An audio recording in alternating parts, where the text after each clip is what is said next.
طيب بسم الله.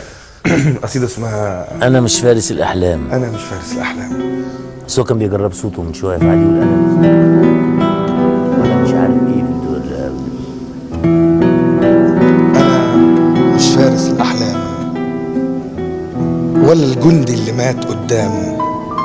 أنا مش فارس الأحلام ولا الجندي اللي مات قدام، ووسط الحرب لو تقعي أنا مش بطلك المقدام.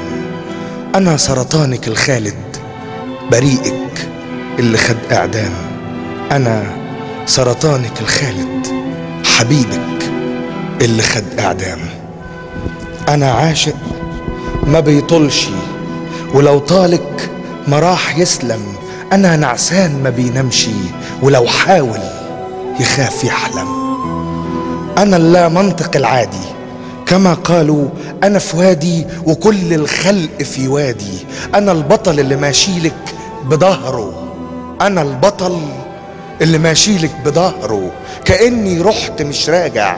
أنا ضحكة عجوز لاسع سمع أثناء ما بيصلي غنى ومزيكا في الجامع. أنا الوردة اللي بتشوه جمال صورتك. أنا الواد اللي بيخونك وبيحافظ على غيرتك. أنا الحرب اللي بتجمع وبتداوي وبتفرق وبتفرتك. أقولك كلمتين حلوين وآخد عمر من عمرك. أشوف الحزن في عينيكي أغمي عينيا واتلكك. أنا الدمعة اللي مش قابلة عليكي تهون. أنا المحبط ولو أحبط هسلم نفسي قبل ما أخون. أكون رجلك ومش عارف أبوس إيدك فحاول أكون. ولو عايزة سبب للخزي هديكي 200 مليون. أنا المنطق بتاع ارحل بتاع امشي. ولما بخاف من العسكر بوافقهم على وجودهم وفي نظري بكون ملعون. موافق مرة أحكي لك عليا باختصار يمكن تبدليني كما ما عندي من مكنون. أنا كذاب مليش أصحاب. أنا عايش في خرم الباب وموت من الخوف لو الشارع في يوم اتساب. فدمعلك وارجعلك خطاباتك وامشيلك وارجعلك واشكيلك واسمعلك واطلعلك لسان الحق يلطعلك.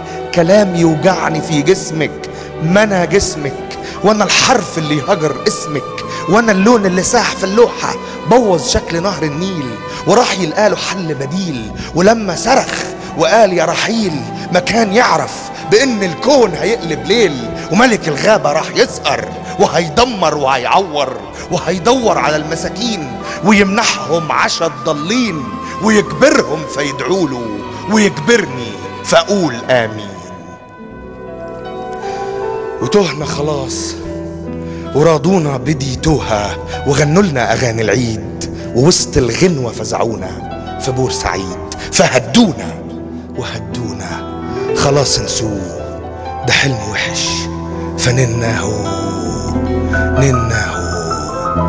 انا عايز ومش جايز اعوز تاني وخاف العوزة تنساني.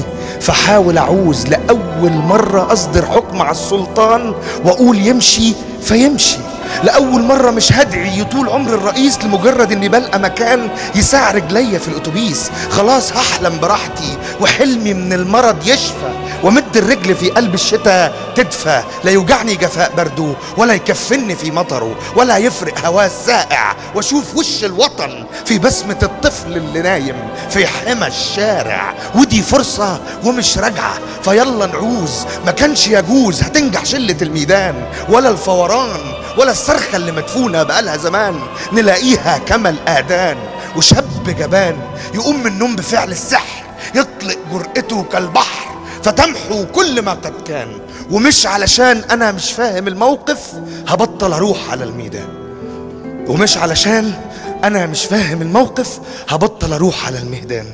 لأن هناك بحس بروح غريبة طاغية على الكل. بتاع الفل بينظم إشارات المرور وحده ومش وحده مصر على خلوده هناك وحده. يرجع حق دمعة زنقوها ما بين تأبين وبين تعويض. ده لو كان القمر بيبيض ما كانت رضيت ولا هديت.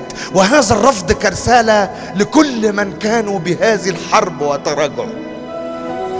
هذا الرفض كرسالة لكل من كانوا بهذه الحرب وتراجعوا، لكل اللي عدم نص الحياة على الأرض،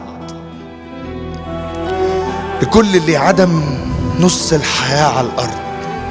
سلب أم الشهيد حالة كانت منحاها بس تعيش، خناقة كل يوم الصبح ويا الواد عشان ينزل يجيب العيش. وكان بنوتة ليها حبيب وكان حالف لا هيسيبها ولا يخونها ويستشهد، فتحبس روحها في الدبلة اللي في منها، ويحرمها قصيدة شعر كتبها أول امبارح، فتحرمنا ابتسامتها. فيتكسف الربيع يجي والصبح يخجل من طلوعه، والفقير يشبع بجوعه، والبكا يذبح دموعه رأفة بيها. وطن ما حافظش على بسمة البنت هيحرم من وجودها عليه، من غناها، من حبها للورد. ولما في يوم يعود الحق وينور، إذا رجع النهار من الشرق وخدنا حق كل شهيد، إذا حصل المنى ممكن تقبل الأم العزاء، تعيش ممكن بحبة ذكريات الأمس. وجايز برضو تلك البنت جايز تبتسم للشمس.